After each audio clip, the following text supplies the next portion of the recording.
Welcome back to Kettlebells and Cocktails. I'm your host, John, back with my bestie, Nikki. Nikki, how are you? I'm good. How are you doing? You've been eating some interesting food today, I noticed in your I story. I've reached peak pregnancy where I made my own trail mix today, and it was Cheez-Its and Marcona almonds and M&Ms. We This are, is a perfect intro to our health-focused episode. yeah, well, that's why I brought it up. I just wanted to make sure people were keeping it real, that we're really into health over here.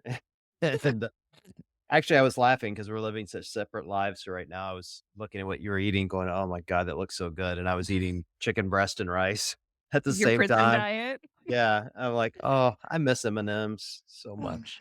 Yeah. I'm in for a rude awakening in a few weeks when I'm like no longer eating for two. And I know, don't come at me. I know that I'm not like literally eating for two. But when you're just trying to survive pregnancy, like this has truly been bizarro land in that no good for you foods make me feel good. Like protein in general turns me off and kind of turns my stomach. And it's been a weird. I didn't have this the whole time when I was pregnant with Hunter, but I'm truly having it now. So it's like, you know what? Cheez-Its feel right. I'm Embrace just it, gonna Nikki. roll with it. Enjoy. I know. I have to. I only have a few weeks left. So I'm just trying to just trying to survive, you guys.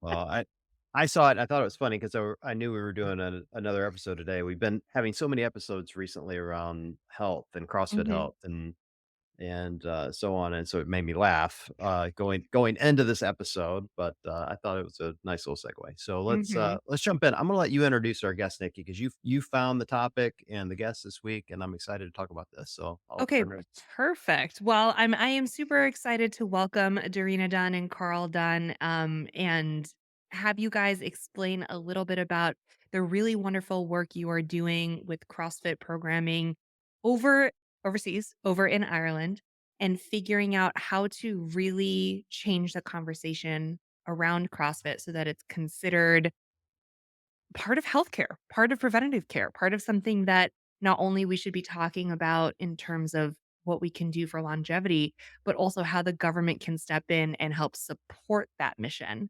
And Darina, we've known each other for many years now, ever since sort of like the CrossFit competition scene Sectional. the sanctionals came booming out of Europe. Um, Yep. and I know that you're continuing to run Filthy 150 and have wonderful affiliate and community activations over in Ireland. So I would love to start with you giving us just a little bit of background on, first of all, you and your involvement in CrossFit in general, because I know you're an OG, but then also how you've come to where you are right now with seeing CrossFit truly as part of healthcare and involving Carl and the government and other programs to help sort of like fund this and make it really accessible to people. Great, Nikki. Well, I suppose first, Carl, although our second names are the same, we're no relation. Everyone Got seems it. to Got think it. we're related in some way. Yeah, I've been involved and loving CrossFit for many years. Um, my husband Jamie has CrossFit. He has 5 affiliates here in Ireland. We obviously run the Filthy 150, which is one of the biggest events in Europe in terms of mass participation and community engagement. But I suppose for me, CrossFit has always been more than a sport. In fact, the sport was the secondary element of it because our event was never based on elite athletes. It was always based on the community and what that can do. Um, and if you ask me how we got involved in the healthcare issue, I suppose I'd probably have to step back and say maybe 20, 30 years ago. Actually, 29 years ago, nearly to the day, I lost my father from a chronic disease. I was very young and he hasn't been with me, and I haven't obviously had the joy of having a father for a long, long time. Um, Fast forward to 6 months ago, my mum took 2 pretty bad heart attacks, again, a Wow. chronic disease, and it became very apparent the devastating effect that illness can have. Now, we have people the same age as my mum in the gym having a brilliant quality of life, really enjoying themselves. And there's my mum now whose life is, very different and very difficult because of a health issue. So, I'm not a coach. I see the impacts that coaches have every day. But thinking, what impact can I make? You know, And I suppose when I look at that, I suppose I have a very commercial background. And I said, okay, let's see what I can do. And I decided to try and increase the prevalence and the recognition that our industry has in terms of a prevention to illness and sick health across society, because we know what we can do, but the broader society doesn't necessarily know. And secondly, how can I create an environment where gyms can be more successful so they can help more people? So I decided to take a two-pronged approach. One was look at how we lobby the government for the support, and two was how we can create an environment where the gyms can flourish. Because at the moment in Ireland, I'm sure like in lots of other regions, it's very difficult for gyms to be commercially viable. So I took a step back and looked at what was happening in other countries. And I noticed in Canada, they had what was called the physical activity tax credit, which is basically a tax refund for gym membership, which is really their country's recognition that, preventative health measures like training is just as important as traditional medicine. And it's their way of supporting it and driving that conversation. So I decided, let's go lobby the Irish government. And how best to do that is through so, well, you know me, Nikki, if it can be done, I'll go after it. You will. It's totally true. I love that Darina just is like zero fear. She was just woke up one morning and she was like, let's go lobbying today. Yes. Like a great idea. So I thought the best way to do that was to work with the association that represents gyms within the country, and that's Ireland Active. Now, I'll let Karl step in here, but I think it's probably worth saying that when we first looked at Ireland Active as an association, although great and doing incredible work, it wasn't necessarily what I would consider the fitness industry. It was very much a traditional gym, global gym setting, leisure center, not what I know. Mhm. So I rang Karl and said, look, will you have a conversation with me? He very graciously agreed to have coffee. And within 10 minutes was very obvious that we were very much aligned, that there was a recognition that maybe the functional fitness CrossFit gyms hadn't been enveloped into their association. And we looked at how do we make that happen and the pain points of these existing gyms to drive this conversation. And that's where it all began. It's hard to believe that it's only maybe 6, 8 weeks ago that we began this journey, and we've made huge headways already, including getting funding for the gyms in terms of upskilling and training and a broader conversation. But maybe I'll let Karl step in here now. Sorry, I've talked a lot to Yeah. give his opinion.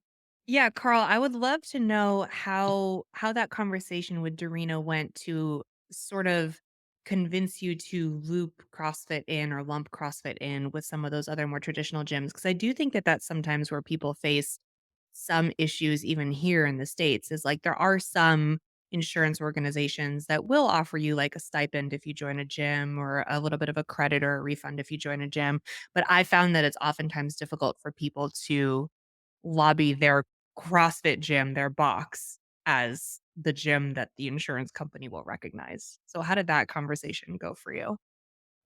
So yeah, look, Nikki, you know Darina, so when she picked the phone, I was warned if you don't pick up the phone, she'll just keep ringing and ringing and ringing. So Oh, she'll show up at your house. She'll find where you live. Yeah. that's what I was told. Yeah, no, in Mhm. fairness, we had always recognised that one of the fastest growing sectors within Ireland was the CrossFit multifunctional gym space, and Mhm. I suppose I was scratching my head for a bit ago, like how do we engage with this group?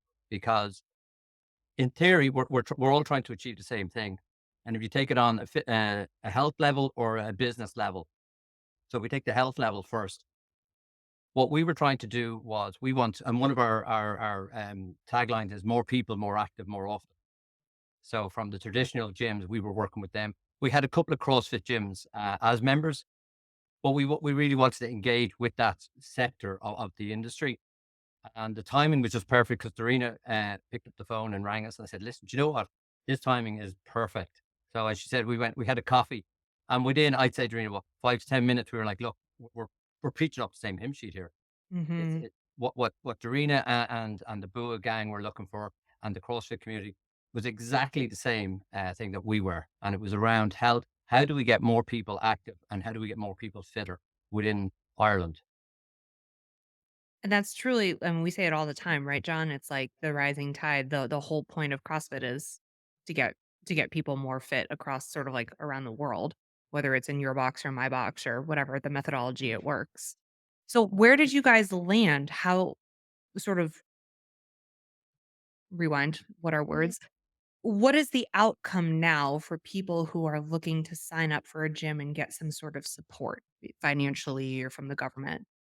I think there's two things, Nikki. The first thing we did was we held a conference specifically for functional fitness gyms, and we're very lucky Ben Bergeron come over to do a talk. Um, and a big part of that conversation was helping gyms recognize the critical role they play in society and what a big industry they are. Like to give you an example, there's 3 times the number of coaches in Ireland that there is doctors. There's more people engaging in physical activity in Ireland, like gym related activity than play football, rugby, or running combined.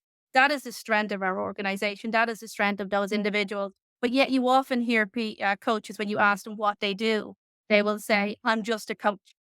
They don't really believe who they are and the size of their industry. So part of that conference was helping them recognize who they are and the impact they can have, and then looking to say, we're going to support you to become even more prevalent and to have a greater impact on society. And the first thing that we did was take their pain points and look at, okay, how can we help them? And a big part of it was upskilling. As you know, an awful lot of CrossFit owners are entrepreneurs and are really into fitness, but maybe running a business isn't their number one priority or their natural forte. So through SkillNet and with the help of Karl, we've got funding for training. So now if it's be that they want to do their level 2, be that they want to do other CrossFit courses, be that they want to do a business course, be that they want to do health and safety training, whatever upskilling is associated with their business, we can get funding for the government for 25%. So Awesome. there's that piece. The second piece is we're actively working as an alliance to drive a lobby position for tax credits for gym membership. So, say for example, you have a gym in Ireland and they're charging €200 a month. That they can now, with once we get this position through, and this isn't true, we're lobbying for it. Once this position goes through, they will be able to write that gym membership off against tax.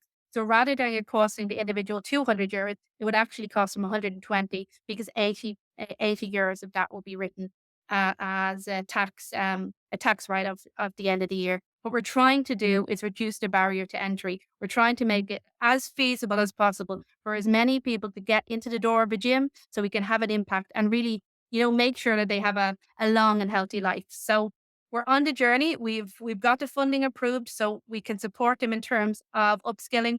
And now we're using our influence and the community mobilization to drive for that political piece of a tax rebate for gym membership. That's awesome. It feels like such a big project, right? It feels like steering a cruise ship. That's kind of like the metaphor I always go to, where it's difficult. It's difficult to change course. It's difficult to convince people that this is worth it to do. And I don't know about you guys overseas, but here, like logistically, when something goes into lobbying and needs to become a new policy or needs to become a new law, it just in general kind of takes forever. It's a very slow moving system. So I what is the hope on your end in terms of timing to kind of get this all pushed through? Yeah, I suppose, Nikki, just on that, we've an advantage here in Ireland that actually we're a relatively small country. Like we're a population of Fair. 5 million. Fair. Yeah, and we would have strong links within associations and also within government departments. So I think I was talking to you earlier. We would work with the Department of Sport, Department of Finance, Department of Trade and Employment, and the Department of Education, and the Department of Health. So there's across a number of government sectors we work. So we have inroads in there. So it wouldn't be like us going to Capitol Hill and trying to Hmm. knock on a Democrat or a representative looking to get lobbying. We can actually work on the ground, and we would work with civil servants, government within the government. So from that point of view, it's a little bit easier here than it is in the States, lobbying wise. But in saying that, actually, what you're lobbying for actually has to be worthwhile, and it actually has to Hmm. be a benefit. For sure. Well, I think, Nikki, I suppose you know, look, it's not going to be the easiest thing to achieve in the world, but if we don't try, it's not going to happen. For And sure. the reality is, it makes commercial sense across a number of areas. Like McKinsey have estimated, for every euro that's spent on preventative medicine or preventative healthcare measures, you get a fourfold increase return on investment.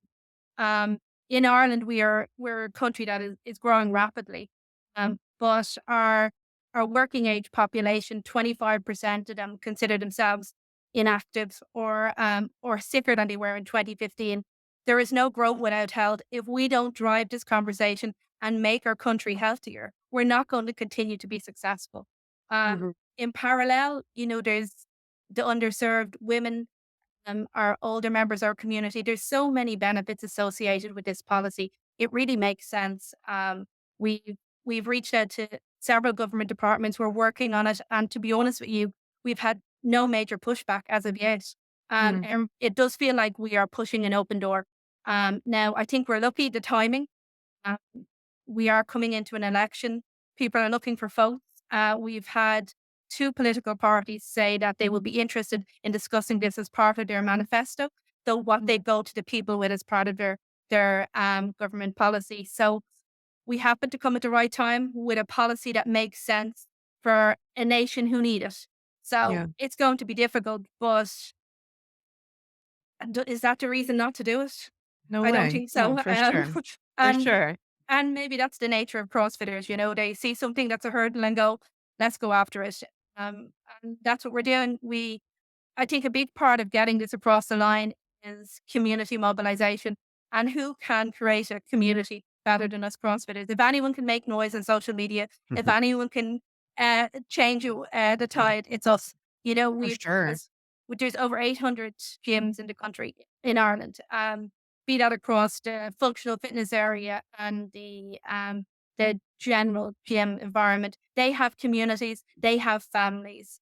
Um, we can create a grassroots movement, and that's what we're doing now. We have a project team, people putting up their hand, volunteer to help drive this. So it's not just myself and Karl, it's the whole of the fitness community in Ireland starting to put up their hand and recognizing who they are and saying, we deserve support because the support you give us is really uplifting the nation. Yeah. I have a Sorry, I'm question. really passionate about it. No, I love it.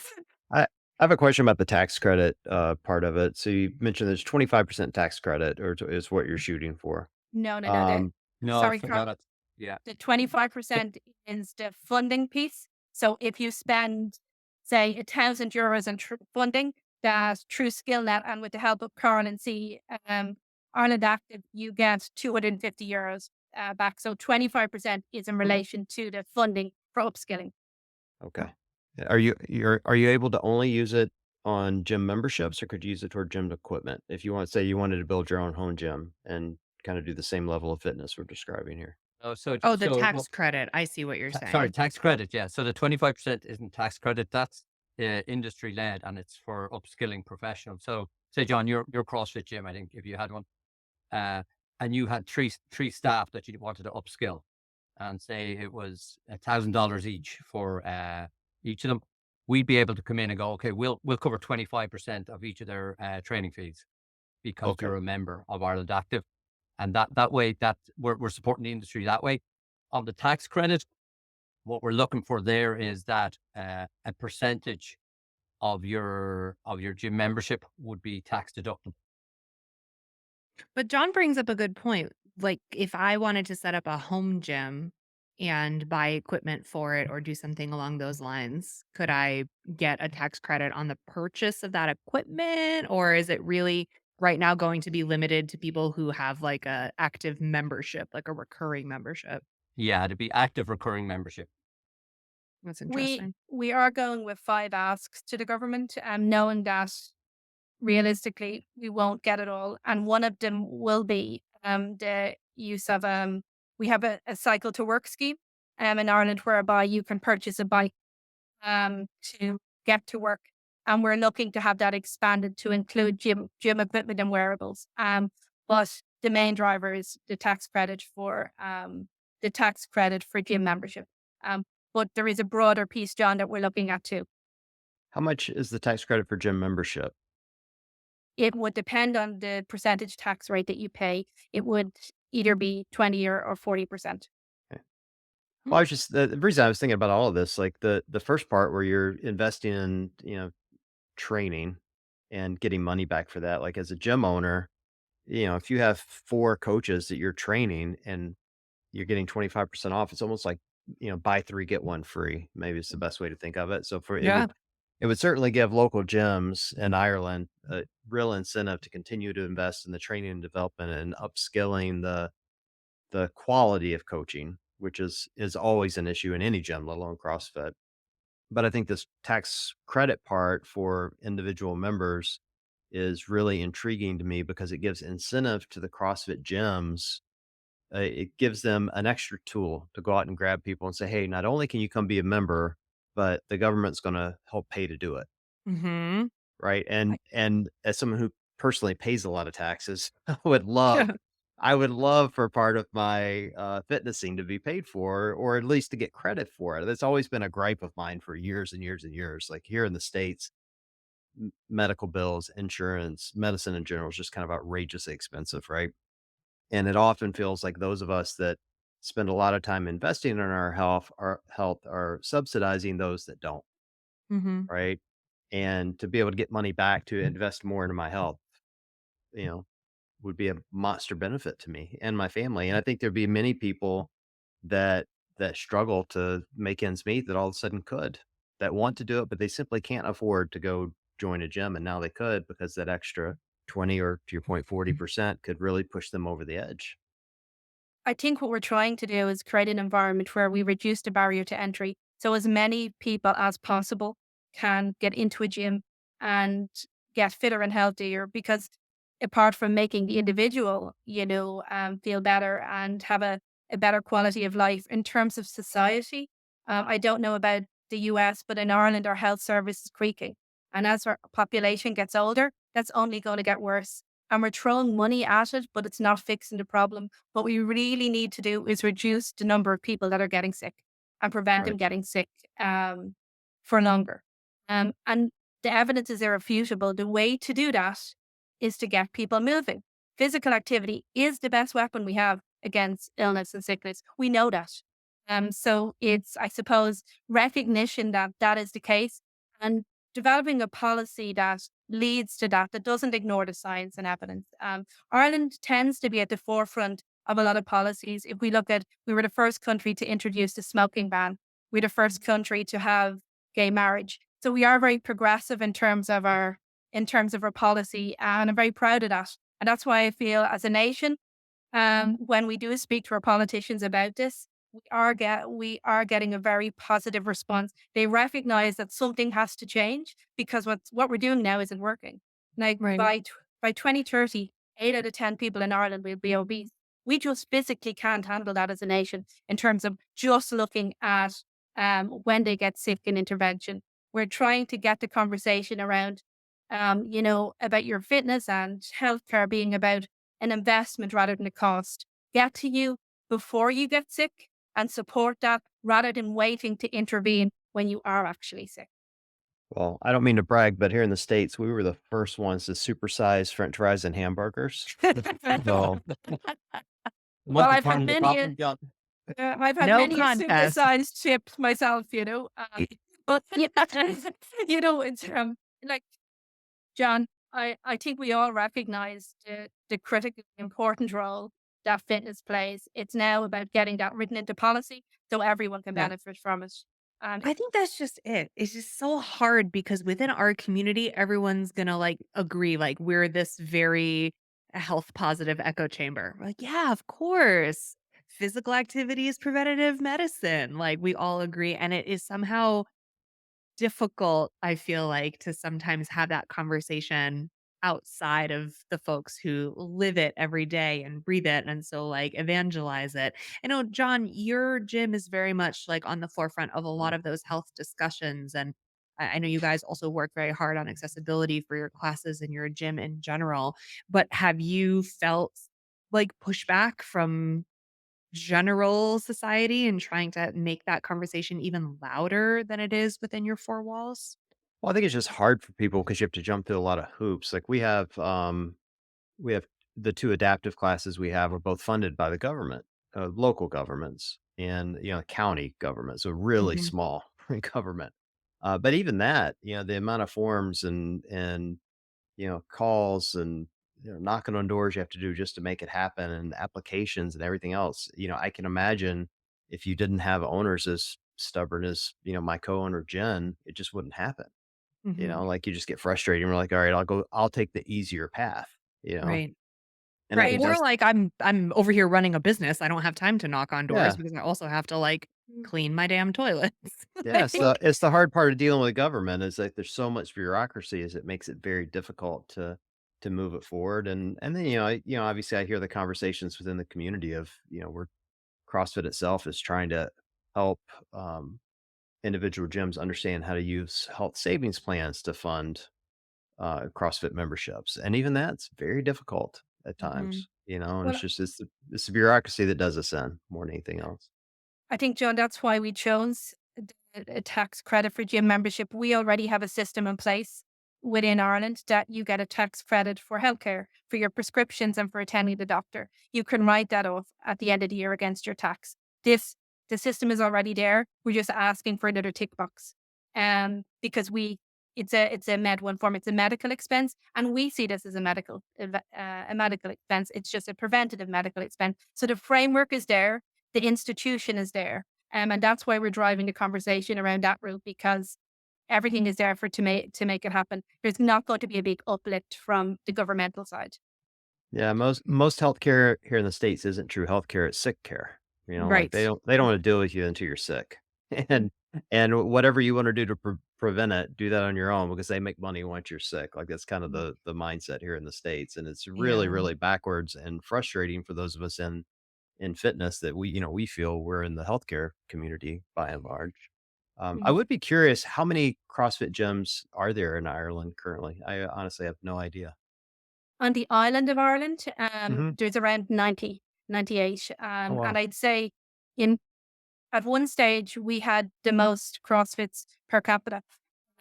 For a population of 5 million, we had a huge numbers of CrossFits. We really embraced it. And I'd say there's probably 2, 3 times that are non-affiliated.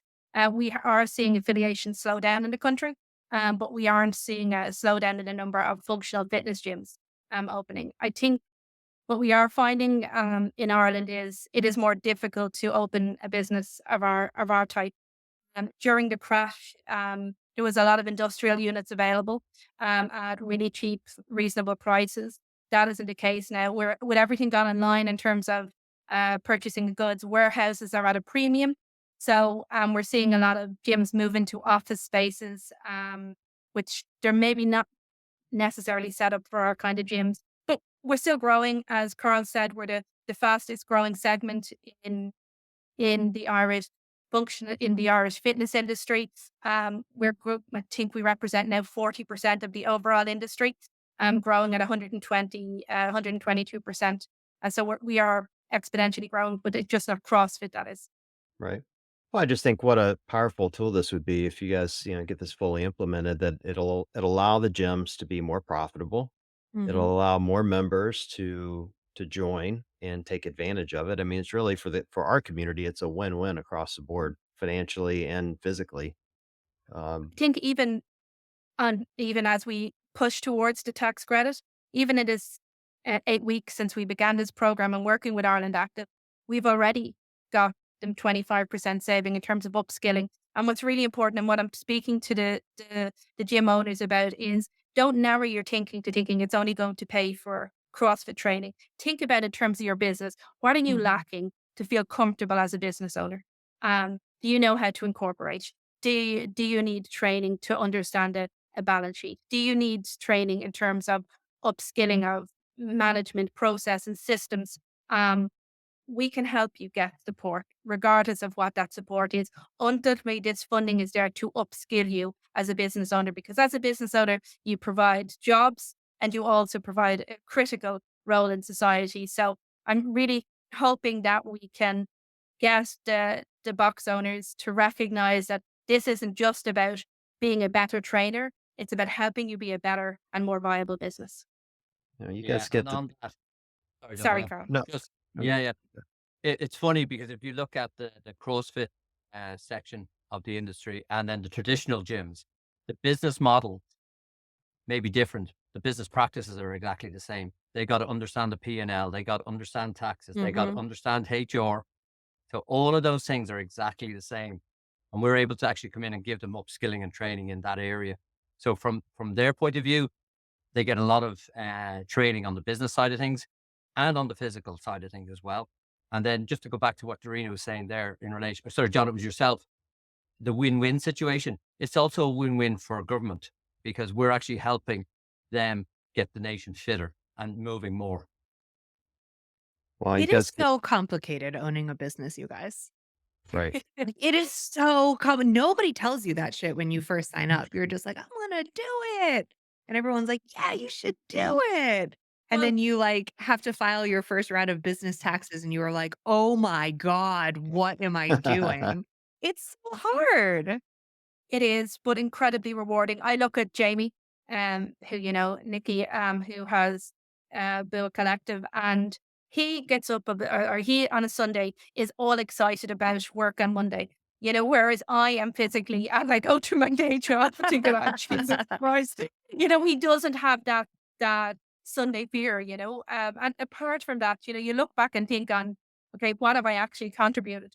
And maybe doing this as part of this collaboration and project means I am contributing to something, but I see the impact that Jamie and the other coaches have. And it really is life changing, you Yeah. know. So when you're talking about a life well lived, opening a gym is a life well lived. It may be hard, but it's incredibly rewarding. If you guys get this island of 5 million people super fit, you're gonna absolutely ruin all these stereotypes we have of the Irish over here. All you guys do is drink and eat potatoes, which I'm jealous of, to be honest. That's the life I wanna Well, live. John, can I be honest? No one would say that to my face. No? I don't think anyone's brave enough. No, nothing to do. Like obviously we know how to party, but what you are finding is that pubs and the church is very much declining in Ireland, whereas gyms are becoming that third place. The it used to be the scenario that every Friday, Saturday, and Sunday, my age group or younger than me now, I wish I was that age, would be out. Now you see people in their 20s going to train of a Friday night, not to the bar. I'm not saying that pubs have, that we've replaced pubs, but there's definitely a shift. 16% of our population are now active members of gyms. And if we can get that to 20, 25%, then we have a societal change and we have a societal norm. And then we should see exponential growth because it would be commonplace to be going to the gym of a Friday night. And that's the conversation we want to drive. Although we refer to ourselves as a country as, of Kate Míle a thousand welcomes, we've a lot of people that are very lonely. It's hard to make friends as you get older. And gyms help that, especially CrossFit gyms and, functional fitness gyms. So we are creating communities and that culture of being in the pub is being replaced by being at the gym. And I'm very happy to drive that conversation. So hopefully, John, in about 5 years' time, you'll be talking about one of the fittest nations in Europe.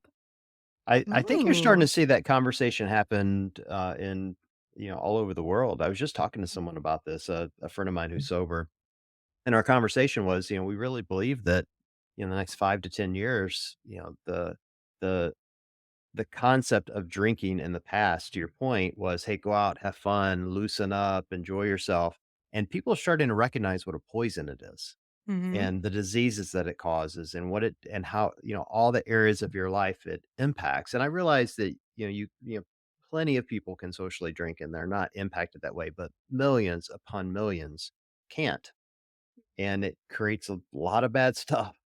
And, I think over time, we're gonna see more and more people realize that, drinking isn't this, "Hey, let's just go hit the bar for 3 days and then go work for 5 days, and, that's a great Mhm. life." They're gonna spend more time in the gym and starting to find more satisfaction and less, to your point, less loneliness than they had in the past. That's Yeah. my real hope for society because, Yeah.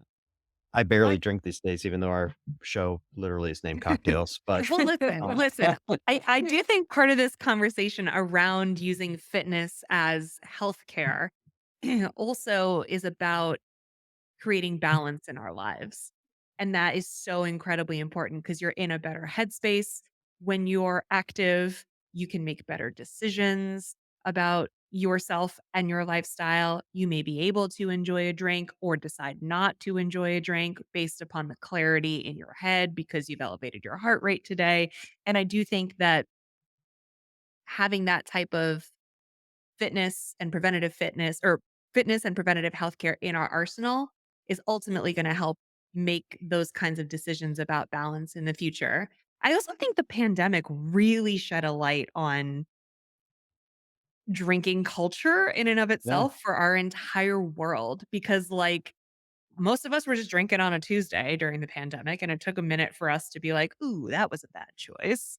And then it fundamentally changed how we see social interaction and big gatherings out and about in the world. And then it also sort of like boomed this culture, especially for the younger generations, of like, I'm actually enjoying staying in and not going out and not being able to hear you over the loud music on a Friday night. So it's like well, everything is in flux. Oh, and everybody bought all the friggin' workout equipment in the entire right, world, and you couldn't well, get anything. I think, right. Nick, we should be careful saying about staying in because social interaction is incredibly important. And That's true, so, yeah. being being out shouldn't mean that you're at the pub. Socializing is as important in some ways as training. And I think what I think of alcohol is very much like cigarettes. People didn't know for a long time how bad cigarettes were for you. And then when they did, it took a long time for that societal change. We didn't know really how bad alcohol is for you. We had a perception, but I think it's only now coming to the fore how really bad it is for you. If you drink a lot and the impact it has on you. And even for someone who I consider myself relatively confident, if I have a heavy night of drinking, I'll be honest with you, the next few days are a write off and I'm racked with fear. What did I say? Did I embarrass myself for no reason? Yep. So it really destroys your confidence. Where in parallel, the complete opposite to that, the gym gives you confidence. That you can socialize without needing that buffer to protect you because you start to believe in yourself. And once you Mhm. do that, there's something magical in it. People talk about equality and, um, especially in terms of fitness, are we going to, by creating this policy, making it more difficult for poor people to train and it's only rich people that will benefit? And the one thing I say to anyone who pushes against what we're talking about in terms of equality is that there is nothing more equal than training. I notice in work, I would be around people that have went to Ivy League colleges, very privileged individuals. And I'm from a very working class background. You can probably tell by my accent. And I can walk into any boardroom and you may have a better watch than me. You may have a better pen than me. And I can sit there and I can take off my jacket and you can see I'm physically fit. And it's like, you can't buy what I have. I've got grit. Mhm. You can't buy this strength. There's something powerful in that. And, creating that strength in young people is magic. If they can Mm. feel the confidence to engage as who they are without drink, I think we begin a whole different conversation. So I'm with let's get people to socialize, but socialize at the gym and not needing alcohol to do that. I don't know the I think difference you're in any of the accents, Darina, none of them. Yeah, me So either, but you sound great to me. I you would, say I that, and I'm kind of going. The two guys have no clue where you're from. No, Well, let's like, put it yeah, this way. You great. could you could tell by my accent I'm not from a posh area. Got it. Got it. yeah, I But I think think, I Serena, the uh, thing that fitness does is it's a leveling field. Yeah. In that you were talking about going into a boardroom, and your fitness, you can't actually buy it. You actually have to earn it. Mhm. 100%. yeah. Yeah. It's the same here to some degree. I mean, it's funny. The last gym I belonged to before I bought the one, or bought into the one I own now. I was working with a lot of young people, but there were a couple of old guys like me, couple. And there was this one guy, that he always had the nicest cars. And I remember he pulled up one day in this brand new Corvette T-top. I mean, this was like a $100,000 car, easy. It was just gorgeous. And then I smoked him in the workout, and I'm like, "Yeah, you may be rich, but I'm fit," you know? Mhm. And There but you you're go. right, like, you can't buy it, Mhm. and that's the thing I love about CrossFit. It doesn't matter how much money you make, how rich you are, how poor you are, it's just whatever you put in once you're inside the 4 doors is what makes the difference, or the Mhm. 4 walls, Yeah. and, And I do think it's worth bringing up, and we could probably do a whole nother hour on this, so I won't get too far into the wormhole. But part of the criticism that we get oftentimes is that, like, it is an expensive gym membership. And you can probably get a cheaper membership to a Globo gym or a different methodology where you don't have as much care from a coach or something along those lines. Um, but I do think that as a community, we've done a much better job in the last few years, really opening up the conversation about accessibility. And I feel like 9 out of 10 gyms that I've visited and seen and have connections to with the owners and the coaches are willing to do whatever it takes to get deserving people in their door. So if you were to go into a CrossFit gym and say, like, I really want to be a part of this, but I know I can't afford the membership, 9 out of 10 gyms are going to be like, "Well, let's work with you. Let's figure out a way to get you in here. Or, hey, we've developed a program for um, you name the group, you know what I mean, to be able to come in here and have better accessibility to our type of methodology and training. So I just feel like that it's hard to have that conversation because I know that we're a more expensive setup, just the way that we run and the type of personalized care that we give, and that's fair because people are also, like, making their lifestyles or their livelihoods rather off of this I model, see. but we're I willing to do it, we're willing to put the time in.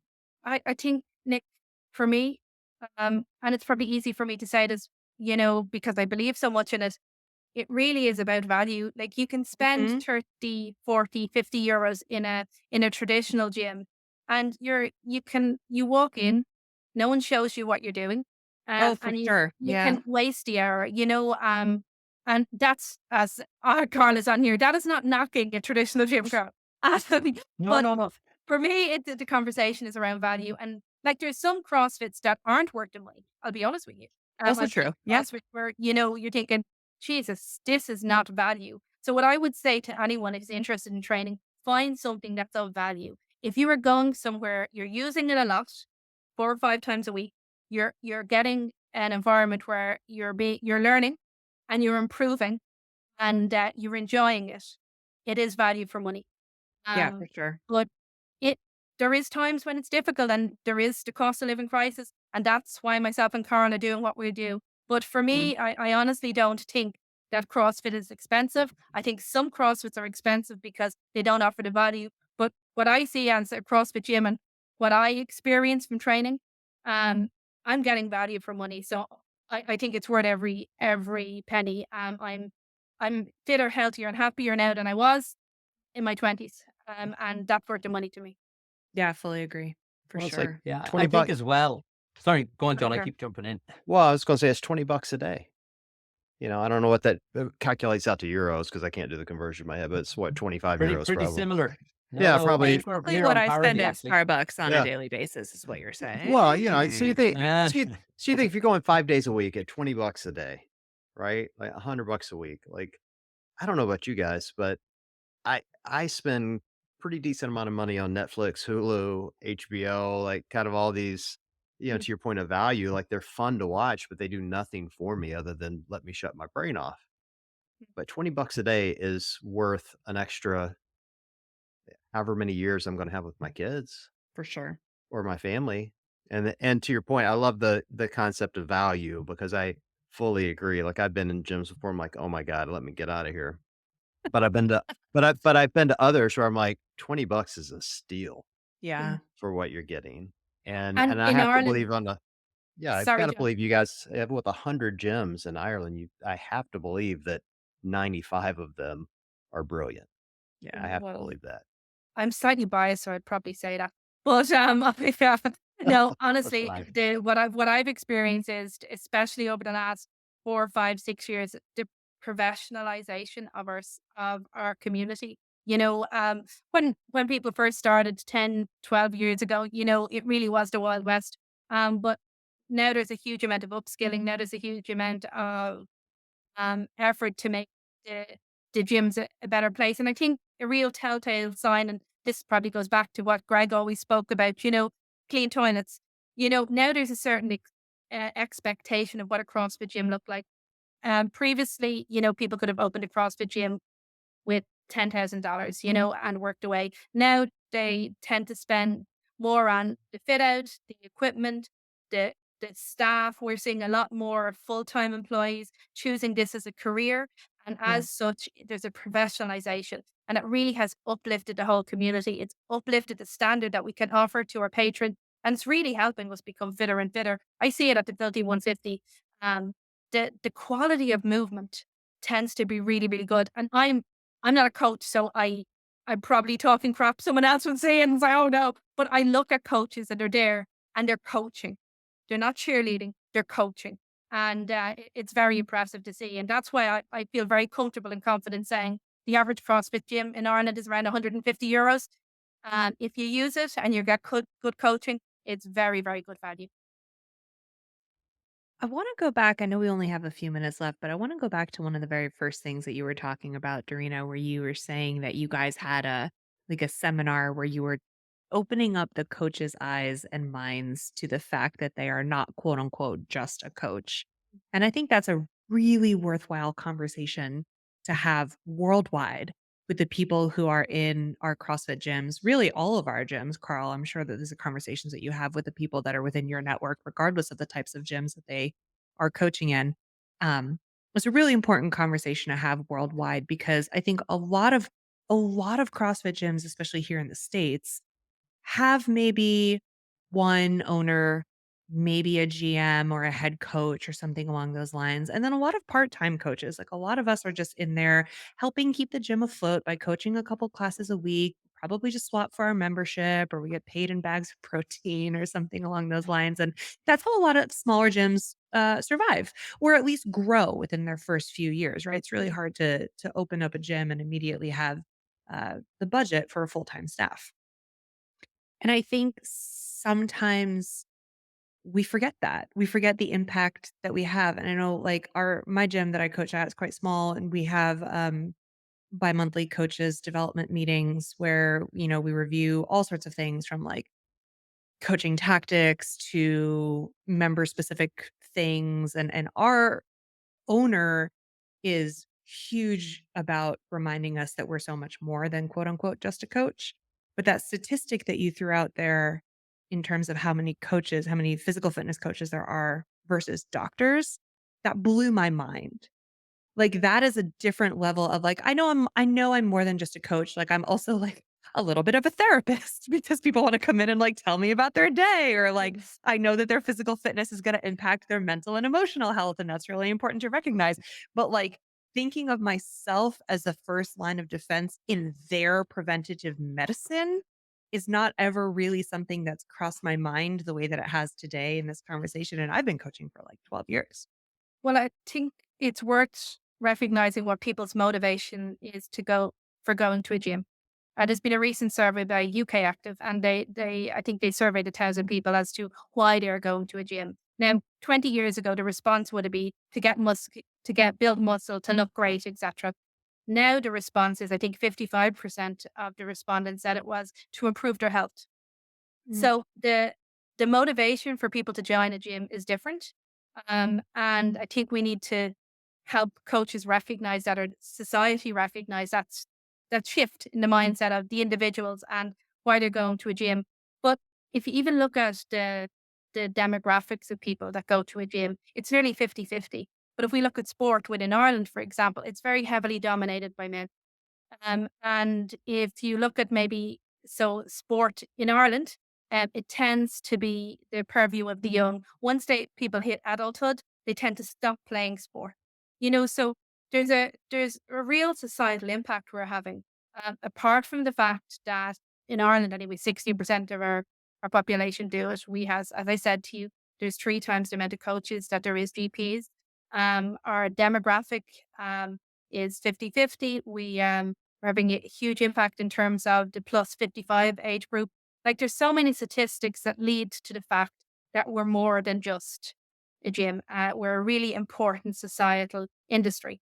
And the first 20 minutes of the conference was discussing that with within our industry peers And you could genuinely see people actually like changing and sitting up and, recognizing their position. So I think a big part of our job is to help coaches feel the role they have in society and be confident to claim that. Because as we drive for this position within Ireland, it's really important that people feel they're deserving of it. And they are, because they are preventing people getting sick.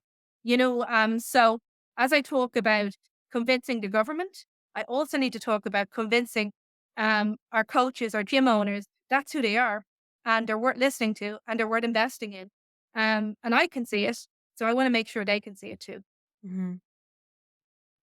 Well, Yeah. I love this. I love what you guys are doing. I think this is absolutely brilliant. I hope someone listening steals this and tries to do it in the States, even though I know Mhm. it'll be tilting at windmills, whatever that's worth. Well, I'm speaking to representatives from Canada and Australia to get an impact analysis on what they've done and the impact it actually has. So we have evidence to support our argument.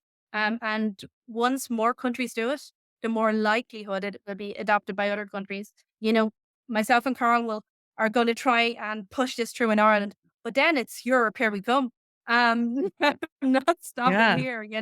There Yeah. this has an impact and it can make a difference. And when we talk about a life well lived, maybe this is what my life well lived is, they say. Heck yeah. Yeah. Yeah. And you make a great point too, Darina, in that like, the more countries that do this and the more evidence-based reporting that we have that shows that it works, the better chance we all have of implementing it around the world. Funny you should say that, Nikki, because Sweden actually have it implemented where they get a tax credit for gym membership and Pilates classes as well. So we're getting a Uh-huh. lot of evidence from there to actually show, hey, listen, the Swedes have done it and they've had it in for a number of years. So there is evidence there that we're able to bring to show the Irish government, hey, this actually works, and here's the evidence. That's what we need. Yep. Yeah. I love it. Uh, Well, And if you need someone to come over and speak about it, John, there's a quick flight from Dublin to Boston, so I can be across. Hell yeah. all I'm right. here for that. She knows where we live. She's coming. There you go. Perfect. Well, listen, Darina, Carl, thank you so much for joining. We appreciate you guys being on the show today Thanks, and Carl. spreading your message. So thank you. Nikki, great to see you. Go eat some more Always. trail mix. I'm Yeah. going to. You have your afternoon trail mix before your bedtime trail mix after all this health That's discussion. basically how my diet works these days, actually. So that's perfect. I love it. All right. Well, for everyone listening, we appreciate you guys joining and we will chat with you guys next week. Thank you. Cheers, guys.